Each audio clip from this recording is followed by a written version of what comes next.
오늘 누가복음 11번째 시간입니다. 망가진 채로 두지 마라. 망가진 채로 두지 마라. 라는 제목으로 우리 하나님 말씀 함께 나누겠습니다. 여러분, 하나님께서 독생자이신 예수님을 이 땅에 보내시었죠? 그거 믿습니까? 우리 그 정도는 믿잖아요. 그래서 예수님을 통해서 십자가를 지시고 우리가 구원받았죠? 우리 여기까지 압니다. 그러면 조금 더 구체적으로 들어가서 그 예수님께서 이 땅에 오셔서 하신 일들이 뭐냐? 뭘 하셨을까요? 참 많은 일들을 하셨습니다. 마태, 마가, 누가, 요한에 보면 참 많은 일들을 하셨는데, 그럼 그것을 큰 틀에서 두 가지로 나누면 어떻게 설명할 수 있느냐? 예수님께서 이 땅에 오셨습니다. 그리고 구체적으로 하신 일이 뭐냐? 두 가지로 설명한다라고 하면 첫 번째는 사람을 회복시키시는 일을 하셨다라고 하는 것입니다. 망가진 것들을 고쳐주시는 큰 틀에서 그 일을 하셨고, 또 하나는 하나님의 자녀들에게 하나님의 자녀로서 살아가는 사명을 주셨다라고 하는 것입니다.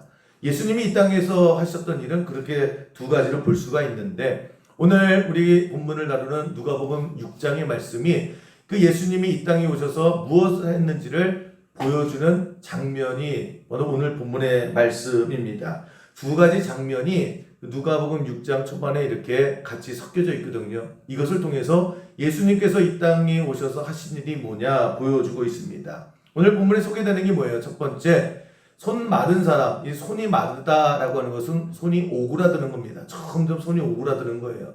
그런 사람을 고쳐주셨다. 그리고 나서 기도하신 후에 제자들을 만나시고 제자들을 통해서 사명 주셨다라고 하는 것이 이 누가복음 6장의 전체적인 내용입니다. 그러니까 우리가 예수님이 이 땅에 와서 뭘 하셨는가 우리 큰 틀에서 한번 생각해 볼 필요가 있다라고 하는 것입니다. 10절 다시 한번 보시면 이렇게 시작을 하죠. 무리를 둘러보시고 그 사람에게 이르시되 내 손을 내밀라 하시니 그가 그리하매 그 손이 회복된지라.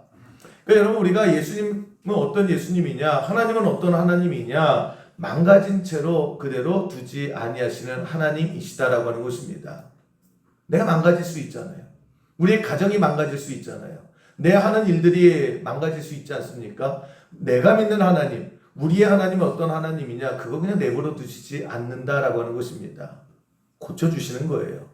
다시 세워주신다라고 하는 것입니다. 죽은 것이 있으면, 죽어가는 것이 있으면 다시 살려주시는 것이 우리 하나님이시고, 그 일을 예수님께서 이 땅에 오셔서 하셨다라고 하는 것입니다. 여러분, 우리가 믿음 생활을 할 때에 도대체 예수님께서 무슨 일을 하셨는가, 그 정도는 우리가 분명히 알고 명확한 선을 있어야 된다라고 하는 것입니다. 예수님이 뭐 하셨냐, 도대체? 십자가 지셨냐? 십자가 지셨어요. 그 십자가 지시기 전에 메시지가 무엇이었느냐? 결국 망가진 것을 그냥 보지 아니하시고 고쳐주시는 거예요. 죽어가는 것들을 그냥 죽게 내버려 두시지 않고 살려주셨다라고 하는 것입니다. 엉클어진 것들을 그냥 내버려 두신 것이 아니라 다시 정리해 주셨다라고 하는 것입니다. 이게 예수님께서 하신 이 땅의 일이에요. 그 대척점에 있는 것이 바리새인 아닙니까? 바리새인은 뭘 했다라고 하는 거예요. 다른 사람의 회복 전혀 관심이 없어요. 다른 사람의 생명 전혀 관심이 없습니다. 오히려 망가진 것이 있으면 그걸 보고 뭐라 그래? 손가락질하지요. 사람들에게 얘기를 합니다. 야, 너 누가 너로 그렇게 살라고 그랬어? 네가 못나서 그런 거 아니야. 네가 잘못 살아서 그런 거 아니야. 야, 너 누가 아프래? 아픈 사람에게요 손가락질해요. 누가 너보러 아프라고 그랬냐고. 네가 관리 잘했어야지. 야, 누가 너보러 가난하래? 누가 너보러 돈 못 벌래? 누가 너보러 그런 가정에서 태어나래? 누가 그렇게 그런 일에 손대려고 해? 능력도 없는 게? 라고 하면서 이런 바리새인이 하던 얘기가 뭐예요? 이게 세상의 대표적인 모습이다라고 하는 것입니다. 야, 네가 능력 없는 거 아니야? 네가 못나서 그런 거 아니야? 네가 잘못돼서 그런 거 아니야? 왜 그렇게 살아? 망가진 것에 대해서요 회복이 없어요.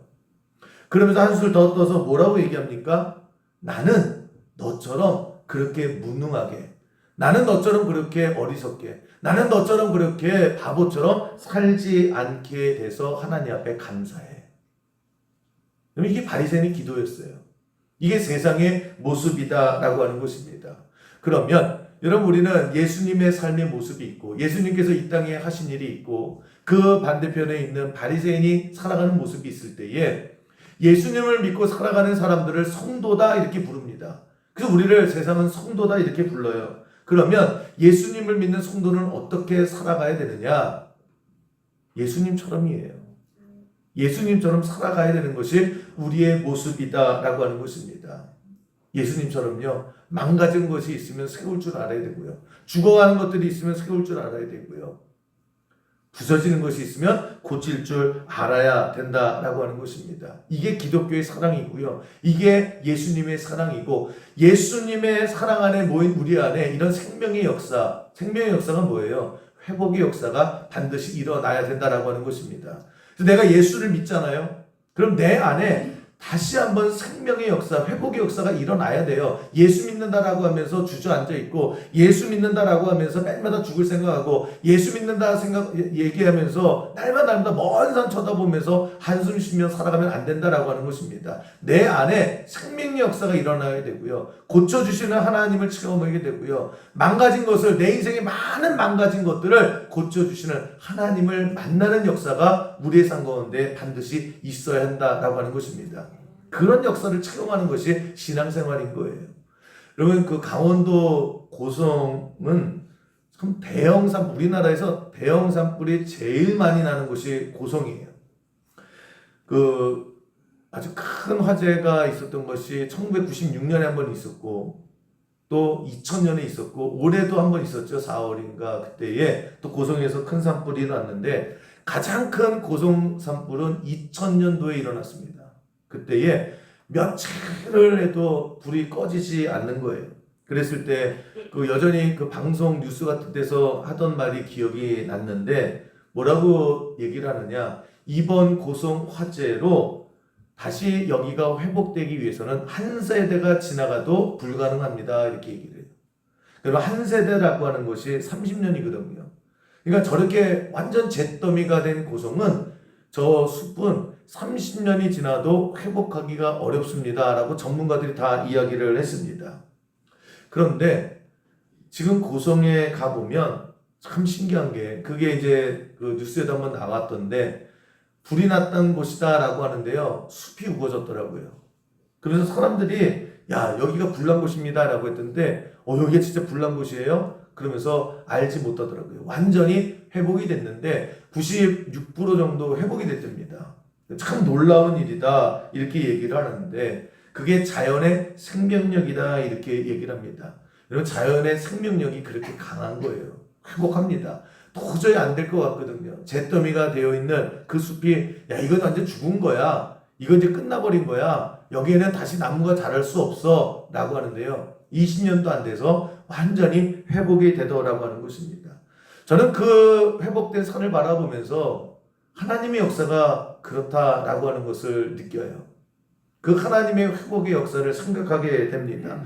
여러분 그 잿더미가 된 그 숲을요 자연의 생명력으로 다시 회복하더라는 거예요. 하물며 전능하신 하나님께서 내 인생 망가진 게 있어요. 내 인생 정말 많은 것들이 잿더미가 됐습니다.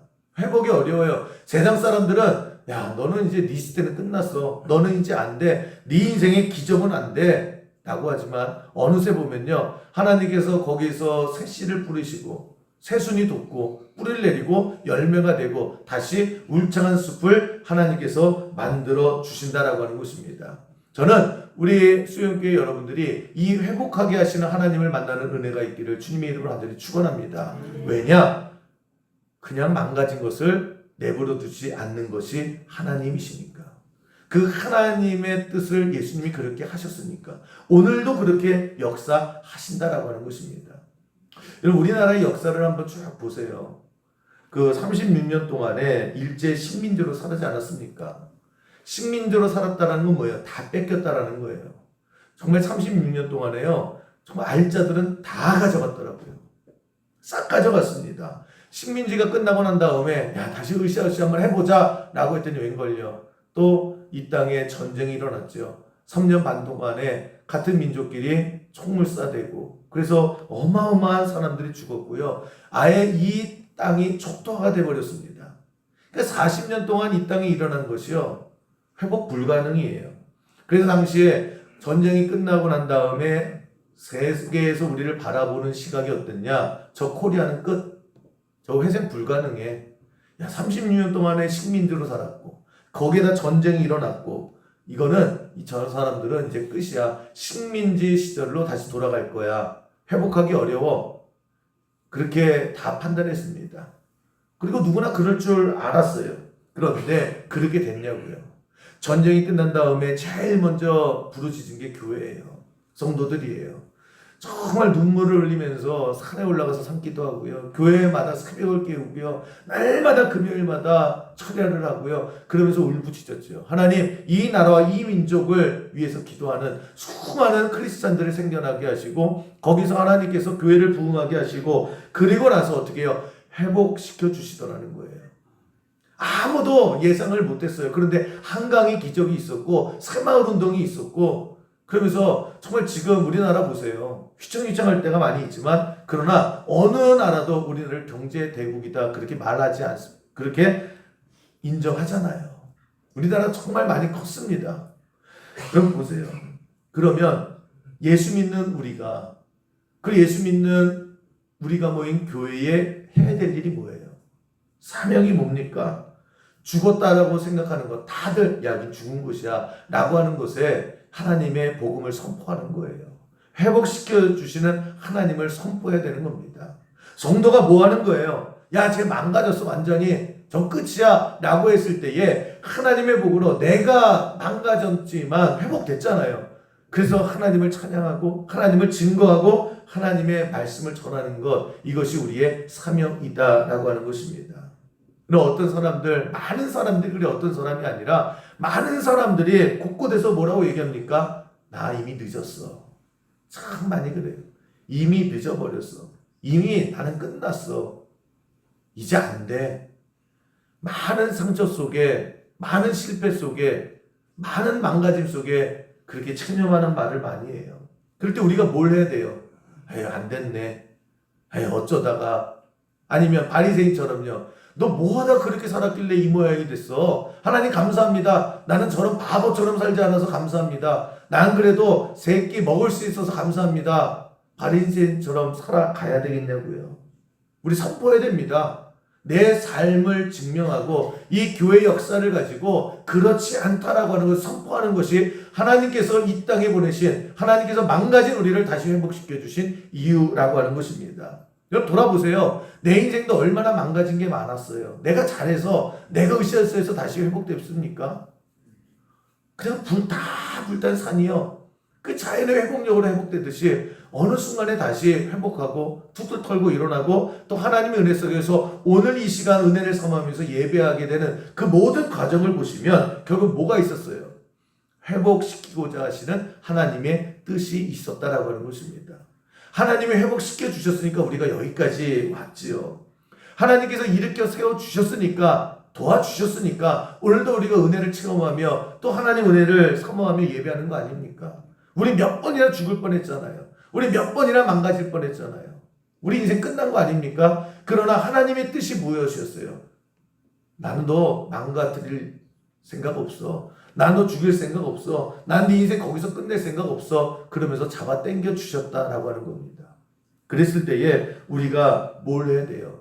다 늦었다라고 하고 후회와 불평과 좌절 속에 있는 사람들에게 뭘 해야 됩니까? 선포해야 되는 거예요. 내 삶을 가지고 선포해야 되는 것이고 내 삶의 역사하신 하나님을 가지고 증거하는 것 이것이 우리의 사명이다라고 하는 것입니다. 우리 그렇게 살아가야 되는 것이 성도다라고 하는 거예요. 여러분 오늘 본문 말씀을 보면 손이 오그라드는 사람을 고쳐주셨대요. 손이 마르다라고 하는 것이 손이 오그라드는 거예요. 왜 손이 오그라듭니까? 피가 더 이상 통하지 않아요. 그 살 속에 혈관이 막힌 거예요. 그리고다 보니까 세포가 다 죽은 거예요. 그러니까 근육들이 다 죽었지요. 그래서 손이 있긴 있는데 그냥 세포도 죽고 신경도 죽고 피도 안 통하고 그래서 뼈만 남아 있는 거예요.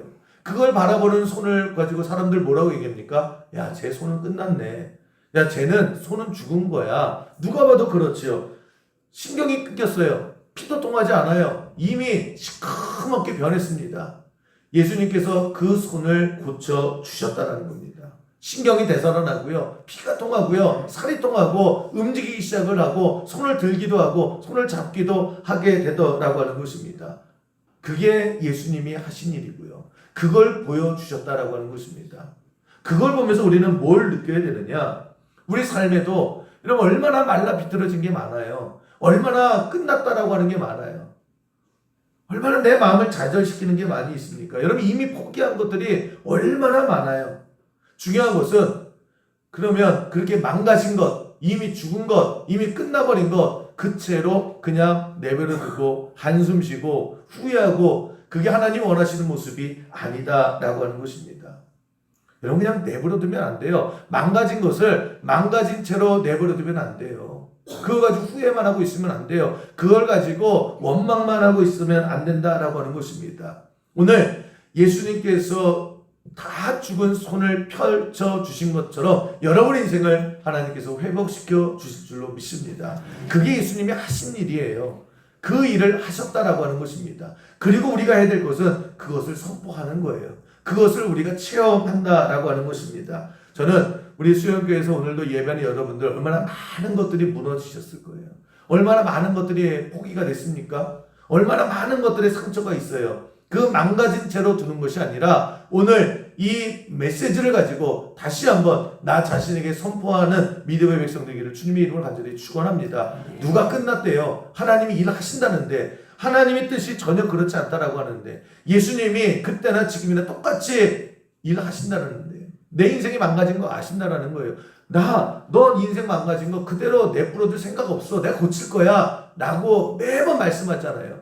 그 역사를 체험하는 우리 믿음의 백성 되기를 주님의 이름으로 간절히 축원합니다. 그 예수님의 일을 기억해야 되는 거예요. 그게 신앙생활입니다. 또 하나 고쳐주시고 뭘 하셨느냐? 우리에게 사명을 주신다라는 거예요.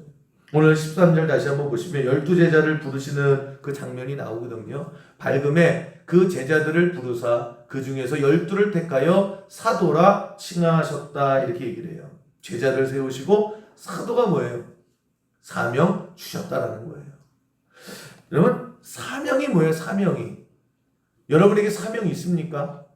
여러분의 사명에 대해서 한번 생각해보고 고민해 보셨어요? 사명이 뭘까? 하나님께서 나에게 주신 일이에요. 나를 고쳐주셨거든요. 나를 살려주셨거든요. 나를 회복시켜 주셨거든요. 나를 다시 한번 생동력 있게 만드셨어요. 그랬을 때에 하나님께서 원하시는 것은 뭐냐? 그거 가지고 그냥 썩지 말고 어떻게 해요? 벌떡 일어나서 나가서 일하라는 거예요. 여러분 우리 각자에게 하나님께서 주신 사명이 있어요. 나에게 주신 사명이 있어요. 각자에게 맡겨주신 사명이 있어요. 그러면 여러분 우리 어떻게 살아가야 되느냐? 성도의 삶은 간단해요. 여러분 회복하게 하시는 하나님의 은혜를 누리시기를 간절히 축원합니다. 회복되셨으면 하나님께서 나에게 주신 사명이 있어요. 그거 열심히 순종하면서 하면 되는 거예요. 이제 그렇게 살아가면 됩니다. 우리가 인생 천년만년 사는 게 아니잖아요. 저도 한 교회에 이렇게 쭉 있다 보면 정말 우리 특별히 교회 원조 우리 권사님들 바라보면 참 진짜 세월이 정말 빠르다. 그리고 세월 앞에 장사 없구나. 정말 건장하신 분들이었거든요. 저분들이요 정말 날라다니신 분들이 교회를 위해서요 그냥 진짜 날라다니신 분이고요. 정말 안 하시는 일이 없던 분들이고요. 또 한 성깔 하시는 분들이었다고. 근데 지금은 오나기가 그지없으시죠. 여러분 보세요. 그런데 이제 어느새 8순이 되고 9순이 되시잖아요. 그 보면 정말 계속 천년만년 하나님께 쓰임받을 수는 없구나. 저 장욱자 목사님 같은 경우는 진짜 20년 동안 여성교회 회장을 하면서요 얼마나 많은 수고를 하셨는지 몰라요. 저는 인간에게는 한계가 있구나. 세월 앞에는 정말 장사가 없구나. 저도 그렇겠죠. 성경에 나오는 모세도 보세요. 홍해를 가르고요. 40년 동안 얼마나 파란만장한 그런 사역을 했습니까? 그런데 또 120살이 됐을 때 물러날 때가 있더라는 거예요. 여호수아를 보면요, 그 가나안 땅에 모세에 뒤이어서 전쟁한 거예요. 수도 없는 전쟁터에서 승리하고 그 적과 끓이는 가나안 땅을 다 점령했던 것이 여호수아입니다. 그런데 나중에 보면 또 물러날 때가 있더라는 거예요. 저도 마찬가지 아닙니까? 언젠가 저도 물러나야 될 때가 있는 거고, 우리 권사님도 지사님도 세월이 한정되어져 있다라고 하는 것입니다. 그랬을 때 우리가 어떻게 살아가야 되느냐? 하나님께서 나에게 주신 일에 대해서 충성하고 살아가면 되는 거예요. 그 얼마 남지도 않았는데 그 열심히 하나님께 나에게 주신 사명 잘 감당하다가 또 그 무대에서 사라지는 거죠. 그리고 가보면 천국에서 잘했다, 그리고 칭찬받고 또 하나님께서 주시는 그 상금 누리면서 살아가는 것, 이것이 성도의 모습이다라고 하는 것입니다. 저는 우리 성도님들이 그렇게 살았으면 좋겠어요. 주어진 것들을 알고 그것에 대해서 최선을 다해서 충성하고 순종하면서 마지막에는 잘했다, 수고했다, 또 고마웠다, 그렇게 하나님 앞에 칭찬받으면서 천국에 들어가는 그런 삶을 살기를 주님의 이름으로 간절히 축원합니다. 근데 여러분, 우리가 왜 사명을 감당하지 못할까? 믿음도 있는데 왜 뭐가 그렇게 잠깐만 걸려서 그 아까운 세월을 그냥 허둥허둥에다가 왜 무너지게 될까? 많은 이유가 있죠. 그런데 한번 쑥 생각해 보면 충분히 해낼 수 있는 사람이었어요. 충분히 모든 것들에서 준비되어져 있었어요. 그런데 왜 저 사람이 사역의 길을 망칠까? 왜 충성할 수 있었는데 머뭇거렸을까? 왜 주저앉았을까? 많은 것 중에 가장 큰 것이 그 사람 안에 있는 고정관념 때문에 그런 것 같아요. 여러분, 고정관념이라는 게 뭐예요? 고정되어 있는 거예요. 뭐가 관념이. 그러니까 내 생각이요, 딱 자리 잡은 거예요. 이미 답은 정해져 있는 거예요. 그래서 내가 정한 그 답 위에는 다 틀린 거예요. 들을 필요도 없어요. 이거는 잘못된 거예요. 그래서 내가 고정해둔 그 정답, 내가 고정해둔 거 그거 아니면 다른 것들은 절대 받아들이질 않아요. 하나님 말씀조차도. 그러니까 인생에 변화가 없더라는 겁니다. 여러분, 저는 신앙생활하는 데 있어서 가장 큰 방해는 바로 내가 정한 답이에요. 그러니까 하나님께서 아무리 말씀하셔도요, 알았어요, 알았는데요, 난 이렇게 살아갈 거예요. 내가 아니면 아닌 거예요. 내가 할 수 없으면 없는 거예요. 그러면서 여러분, 우리의 신앙 가운데에, 우리의 마음 가운데에 딱 고정되어 있는 나의 답들이 절대 포기하지 않아요. 그걸 건드리면요, 굉장히 불편해합니다.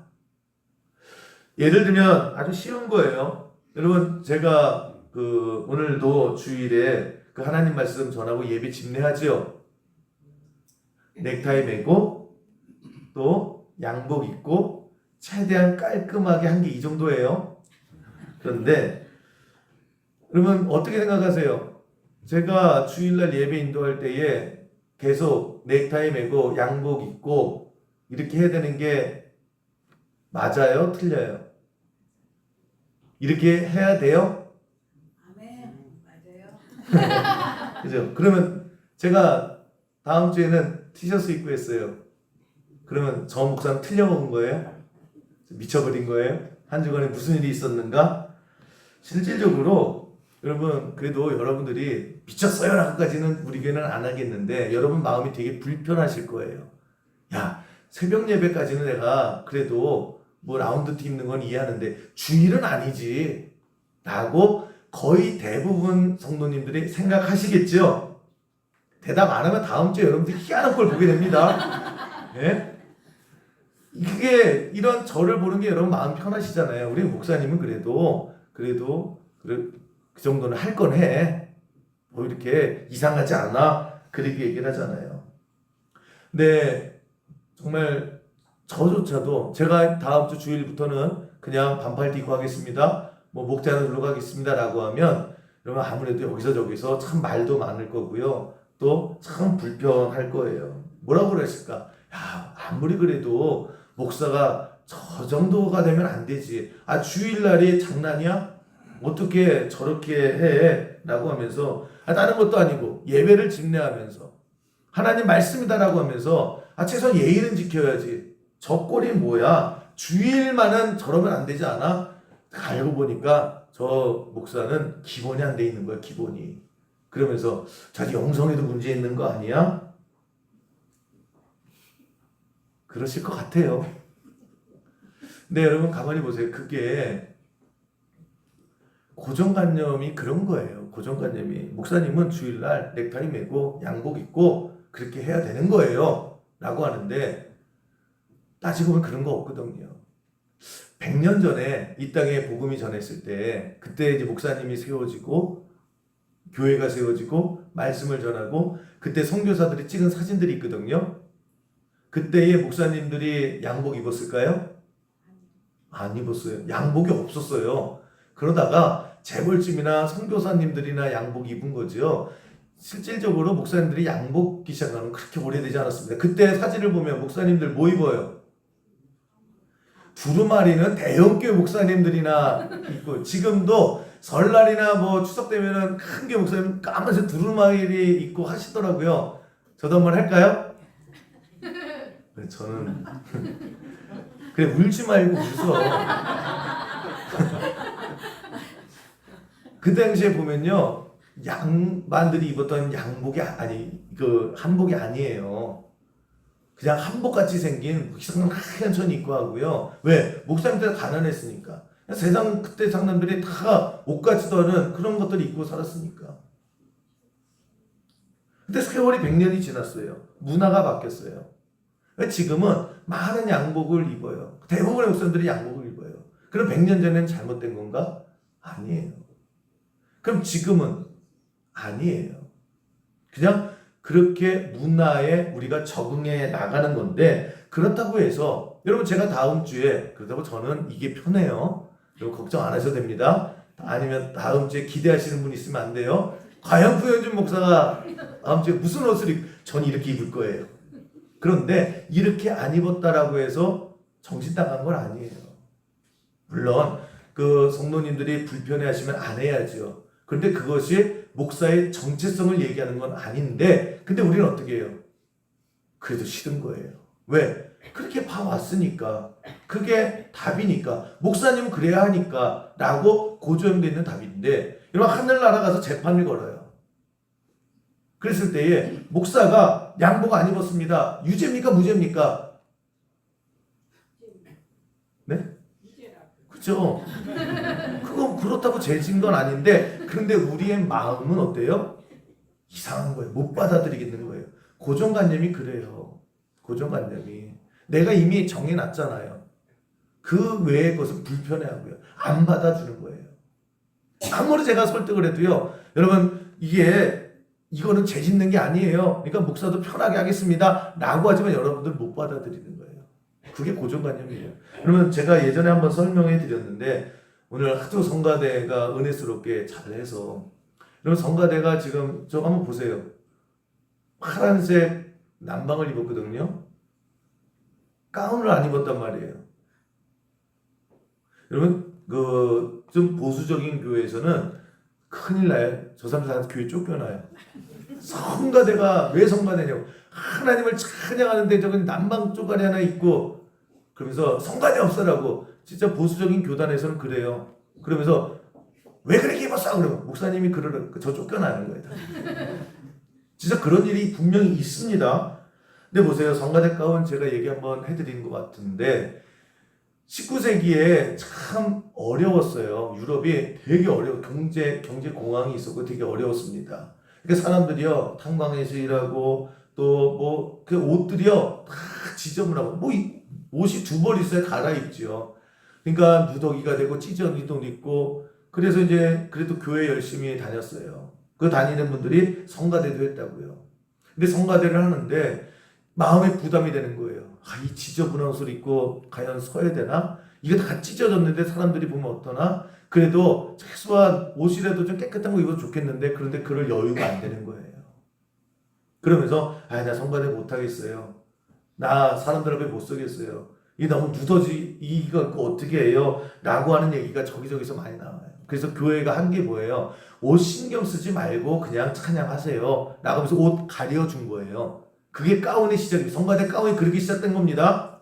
그럼 보세요. 그런데 지금 근데 우리 교회는 여러분들 많이 그래도 또 열어주셔서 성가대가 여름에는 반팔 입고 지금은 청카바 입고 또 추우면 또 가운 입으실 거예요 아마. 그러면 그 잘못된 거네요. 근데 어느 교회에서는 그게 너무나 용납할 수 없는 하나님을 찬양하는 성가대가 가운을 입고 하지 않으면 이건 찬양이 아니다 라고 하는 그런 교회도 있어요. 왜? 그게 답이니까. 그게 우리가 정한 답이니까. 여러분 가운이라는 게 그렇게 엄청나게 의미 있는 게 아니에요. 그럼에도 불구하고 여러분 우리는 가운 한번 벗는 것이 굉장히 어렵게 여기는 게 왜예요? 그게 잘못된 게 아니거든요. 그런데 고정관념이 있는 거예요. 내가 봐왔고 내가 답이다라고 하고 우리가 이게 좋다라고 하는 그 외의 것은 불편해하는 고정관념 때문에요. 그 고정관념 아무것도 못해요. 가운 하나 벗지 못하고요. 뭐 하나 할 수 없게 된다라고 하는 것입니다. 실질적으로 고정관념이 딱 박혀져 있는 경우 한 30년 전만 해도요. 그 보수적인 장로교회나 이런 데는요. 예배 시간에 찬송할 때에 박수 치면 큰일 났습니다. 박수 치면 이단이었어요. 뭐 그러다가 뭐 기타가 들어오죠. 그러면 그냥 여기 서커스냐고 요정집이냐고 막 난리가 났습니다. 그 못 받아들이는 데가 많아 있거든요. 그러면 교회가 해야 되는 게 뭐냐? 하나님 말씀을 선포하는 거죠. 그 선포하는 말씀에 여러분들 보세요. 그 어쩌다 하나님께서 주시는 그 귀한 말씀 가운데에 내가 못 받아들여요. 내가 들을 생각조차가 없어요. 왜요? 고정관념이 있으니까. 여러분 신앙생활하는 데 있어서 가장 깨기 힘든 게 뭔지 아세요? 고정관념이에요. 하나님이 이렇게 하셔야 돼요. 하나님이 이렇게 들어주셔야 돼요. 하나님은 이렇게 하셔야 되는 거예요. 그래서 여러분 고정관념을 깨는 가장 쉬운 방법은 뭔지 아세요? 무조건 하나님 말씀에 순종하는 거예요. 나는 이런 답을 들고 있어요. 나는 이렇게 해야 되는 게 맞아요. 그런데 이게 싫어요. 마음도 불편해요. 그냥 뭐 다 싫어요. 그런데 이게 진짜 하나님 말씀이다라고 하면 내가 하나님 말씀 들을게요. 이게 내 고정관념을 깨는 거예요. 그 고정관념이랑 유리병을 깼을 때에 여러분 앞에 찬란한 역사, 광활한 그런 은혜의 광장이 펼쳐지게 될 줄로 믿습니다. 근데 우리 자꾸만 그냥 못하는 건 안 한다고 그래요. 모세 보세요. 출애굽의 영웅 아닙니까? 근데 그 시작을 보면 어떻게 해요? 하나님께서 부르시죠. 그런데 뭐라고 얘기해요? 야, 네가 출애굽 좀 해야 되겠다 라고 말씀하셨을 때에 아유 하나님 내가 나이가 지금 몇 살인데요. 내가 체력도 옛날 같지가 않고요. 나 전과도 있어요. 전과도 그냥 전과입니까? 사람 죽인 전과도 있고요. 안 돼요. 못 해요. 하나님께서 직접 말씀하시는데도 불구하고요. 내 생각에는 내가 안 되거든요. 그냥 못 해요 그래요. 안 해요 그래요. 그래서 나중에 모세가 순종하지 않습니까? 순종하지 안 했다라고 하면 내 고정관념에 이 나이는 뭐 안 하는 게 맞아요. 내가 내 체력으로는 이게 안 되는 거예요. 라고 주저앉았다라고 하면 모세 말고 다른 사람을 통해서 하나님께서 출애굽하셨겠죠. 그러나 모세에게는 영광이 없었을 거예요. 여러분 초대교회가 인류 최초의 초대교회가 예루살렘 교회예요. 거기서 부흥의 역사가 일어났어요. 많은 사람들이 모였습니다. 그리고 하나님 말씀이 뭐예요? 가서 전하라. 땅끝까지 전하라. 그러면 선교사를 파송하고 복음을 전하고 증거를 했어야 돼요. 그런데 그 일을 한 것은 예루살렘 교회가 아니에요. 그 사명을 감당한 것은 안디옥 교회예요. 예루살렘 교회보다 훨씬 작은 그 지방에 있는 안디옥 교회가 오히려 선교사를 계속 파송하고 거기서 땅끝까지 이르는 복음 역사가 일어난 겁니다. 왜 그렇을까? 예루살렘 교회가 사명 감당하지 못하니까 하나님께서 제껴버리신 거예요. 예루살렘 교회 뭐 했어요? 하나님께서는 너희들이 뭐였냐? 성령 역사가 있었느냐? 그러면 터져나가서 땅끝까지 복음 전하는 선교사 파송도 하고 복음도 전하고 증거하고 나가야 된다라고 하는데 예루살렘 교회는요. 은혜를 체험했어요. 궁의 역사가 있었어요. 그런데 그 안에서 자기네들끼리 뭐예요? 야 히브리파 가부만 도와주냐? 헬라파 가부는 안 도와주냐? 니네 얼마 도와주냐? 그 안에서요 구제 갖고 싸우고 앉아 있었어요. 그러니까 어떻게 해요? 하나님께서 준비되어져 가는 안디옥 교회를 사용하시더라는 겁니다. 그래서 인류 최초의 선교의 모교회 된 것은요. 예루살렘 교회가 아니라 안디옥 교회가 된 거예요. 여러분 저는 그것을 보면서 또 제 자신도 그래요. 하나님 앞에 제껴지지 않는 인생 되기를 주님의 이름으로 간절히 축원합니다. 아니 하나님 얼마나 애지중지하고 회복시켜주시고 살려주시고 나를 통해서 이 교회를 통해서 여러분 통해서 그 많은 꿈을 가지고 회복시켜주시고 살려주시고 하는데 우리 끔찍도 안 해요. 그냥 무너져가지고 일어날 생각도 안 해요. 그럼 어떻게 해요? 주저앉아버리는 거지. 저는 운동 경기를 보면서 이 후보들을 많이 보거든요. 이렇게 벤치에 앉아있는 선수들. 야, 저 운동 선수들이요. 주전에 나가기 위해서 얼마나 피땀 흘리는지 아십니까? 기회 한 번 얻으려고요. 얼마나 애쓰는지 아세요? 여러분, 하나님께서 우리를 주전으로 사용하신다라고 했을 때에 기꺼이 나갈 수 있는 저와 여러분 되기를 주님의 이름으로 간절히 축원합니다. 그래서 우리가 신앙생활이라고 하는 것은 그래요. 회복과 사명이에요. 여러분, 그냥 여러분 인생 자체를 망가진 채로 두시면 안 돼요. 여러분 인생 망가진 채로 하나님께서 두시지 않으실 거예요. 그러니까 용기 가지시고, 그러니까 소망 가지시고, 그러니까 일어나세요. 절대 하나님께서 그냥 내버려 두지 않아요. 근데 자꾸만 난 내 고정관념으로 이미 끝났다고 그러죠. 이미 날 샜다고 그러죠. 이미 안 된다고 그러죠. 그 고정관념을 깨는 거는 순종밖에 없어요. 그냥 말씀이면 받아들이시는 거예요. 그 훈련 하나하나가 됐을 때에 여러분 작은 우물 안에 있는 나의 고정관념이 박살나는 그 순간에 정말 광활한 그런 하나님의 역사를 여러분 인생 가운데 하나님께서 이루어 주실 줄로 믿습니다. 또 하나, 그랬으면 나가서 일하세요. 그냥 하나님께서 주신 사명 잘 감당하면 되는 거예요. 순종하면서 그렇게 하나씩 잘 살아가시는 그런 은혜를 누리는 우리 수영교 모든 성도 되기를 주님의 이름으로 간절히 축원합니다.